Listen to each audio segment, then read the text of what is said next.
I was sent a video link to the Dirty Christian asking atheist questions. It was actually a fairly short video. I didn't think I could make much of it. But checking out his page, I noticed he had similar questions in short videos, so I collected 3 of them for a single response. Please, atheists, answer these questions. Well, since you said please, I guess I'll give it a shot. Shut up, voices in my head. I can quit anytime I want. I just, choose not to quit right now.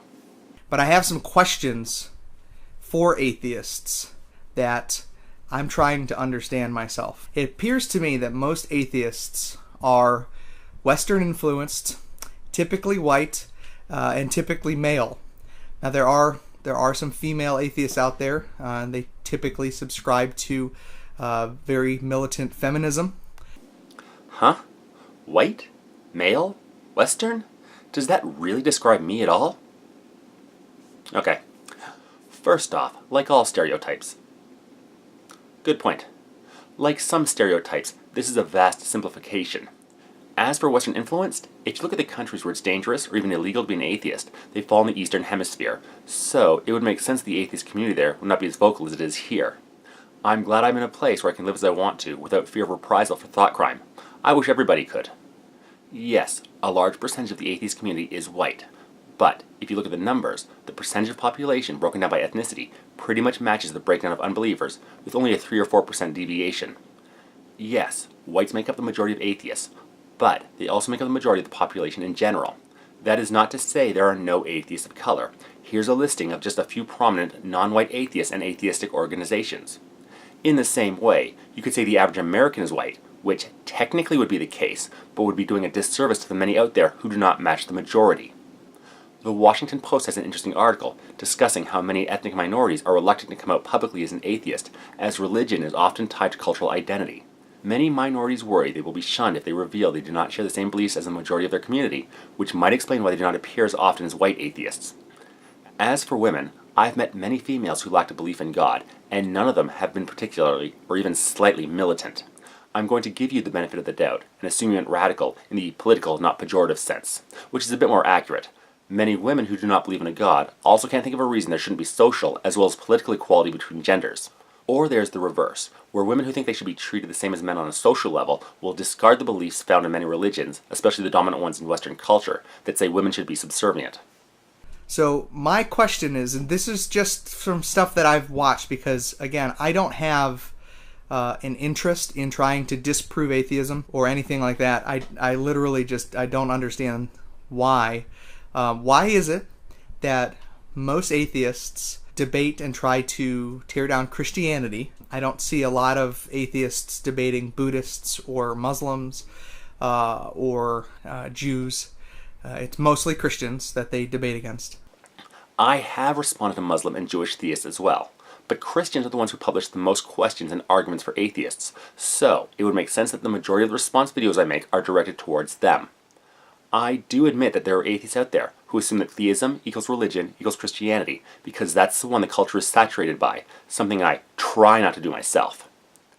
When discussing my non-belief in a God, I attempt to reply to the beliefs of the person making the arguments. If no specific religion is brought up, I try to be as liberal in my definition of God as possible, using the intelligent creator being description. It does no good to reply to someone's definition of a divine being with a completely different definition that they were not arguing for in the first place. And why, if you don't believe that God exists, why do you have to spend so much time convincing others of the same thing? Like, unless you want to know why I love Jesus and why I think that Jesus is real, I'm not going to spend my time convincing you of that. That's great that you say you don't try to convince others, but I do have theists often try to convince me. I have never had an atheist come to the door and wax poetic with the virtues of lacking belief in a deity, like the good people of the Watchtower Society seem to do. And again, that's why I don't really know a lot about atheism, because I don't have enough time to focus on my belief in Jesus Christ to focus on your non-belief in a God. It seems counterproductive for me. It seems more like it should be live and let live. It's too bad you don't have the time. I find the concepts of religion and belief fascinating, which is why I try to learn about them, even if I don't have an actual belief myself. I took the time to learn about different religious systems because, apart from getting an understanding of how others think, honestly, what if they're right? I found all the claims I've come across regarding the existence of a deity to be lacking in evidence, but still interesting nonetheless. I also think it should be live and let live as well. But that's a problem with many who think their religion should dominate the social and political scene. If you want to believe and follow the dictates of a religion, that's great. All the more power to you. The problem comes when people try to use the tenets of their religion to tell or control how others live, or give privileges to one group that another group doesn't get. For instance, in my last video, I was replying to a claim that the transgender movement makes no sense. The author would use Bible quotes and passages to say how somebody living their life goes against God's will. They were using their beliefs to push their agenda onto other people who may not share those beliefs. As my fans know, many of my videos are responses to questions put up by theists, attempting to question the atheist understanding of the world and how we could not believe in a creator being. If questions and statements like those weren't getting pushed out, and everybody had a live and let live attitude, then I wouldn't have much to respond to. If your pursuit is intelligence, that's great. My pursuit is intelligence also. I very much believe in science. I very much believe in a lot of things that you believe too, except for I believe that there is a God and you believe that there isn't. Slight quibble. My position is not a belief there isn't a God. It's that no evidence has been presented there is a God, so we have no reason to believe there is one. A small but significant difference. You say you believe in science. I assume that means you also believe in the scientific process. If there's a claim, in this case that there's a God, then that claim can and should be dismissed until such time as evidence is provided to back that claim up. For instance, the Big Bang was rejected by the scientific community until evidence was presented that it occurred.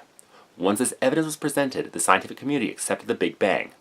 If evidence is presented to me of a deity, then I would have to admit that a God does exist. I pursue knowledge, and so far there has been none that shows a divine being exists. So I just want to understand why, if you are so adamant about a God's non-existence, why do you spend so much time convincing other people of his non-existence as well? First, I'm not adamant.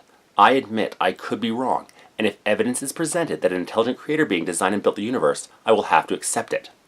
Second, I don't try to convince people.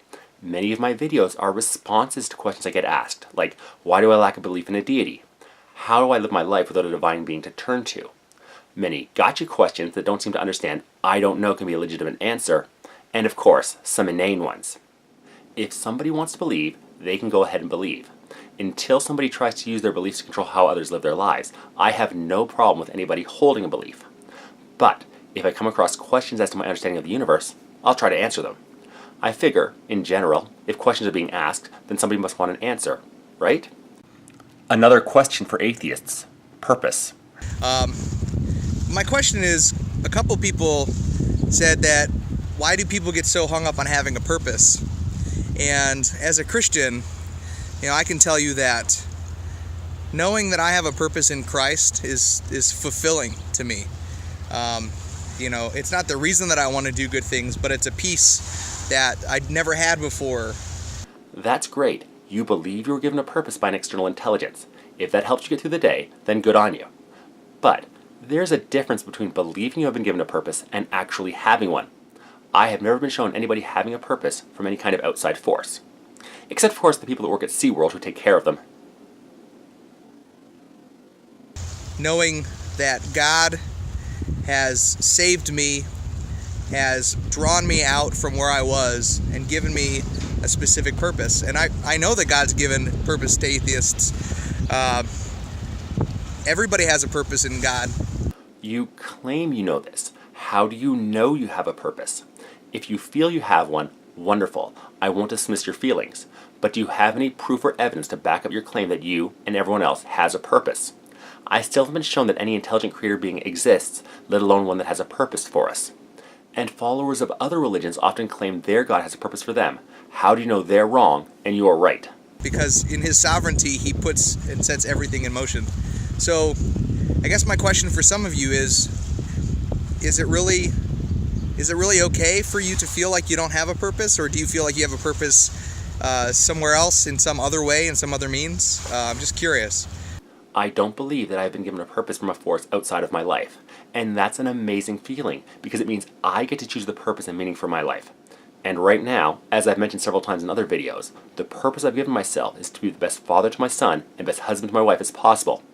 and, to a lesser extent, try to make the world a bit better than how I found it. My final question for atheists they won't answer. Don't know why you think I won't answer this. I've been doing my best to give what I hope are coherent answers to your questions so far. Let's see what your final question is. So a lot of great dialogue with atheists on the questions that I've asked. Actually, for the most part, I've had some really good conversation, good questions, good comments, good feedback. There's always one or two that are just kind of knuckleheads. Of course, there are lots of Christian knuckleheads too. So Off on a brief tangent. Funny story. I recently have been called a knucklehead. In one of my Dungeons & Dragons campaigns, long story short, one of my players had to have their arm removed.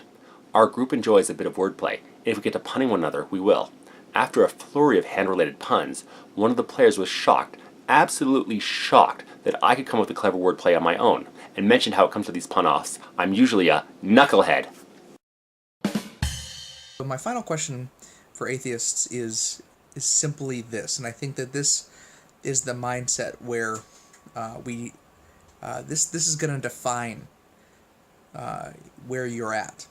So if God was 100% proven to be real, you knew beyond a shadow of a doubt that God, the God of the Bible, was real, would you, as an atheist, serve him and worship him?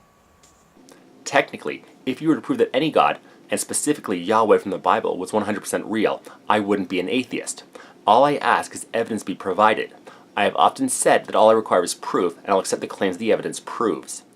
Now, in regards to serving, yes, I probably would serve. Like any other slave who has extreme punishment waiting for me, I'd probably do my best to suck up and curry favor and attempt to put off any punishments that would be doled out if I didn't do my prescribed tasks. As for worship, I would probably provide lip service to it. Not because I felt worship was deserved, but again because of the punishment that would await me if I didn't claim how awesome Dear Leader was. I would love to think I could be as strong as Huck Finn, willing to endure eternal torture for the sake of my moral standards, but I honestly can't say that I would be. But a more interesting scenario comes to mind.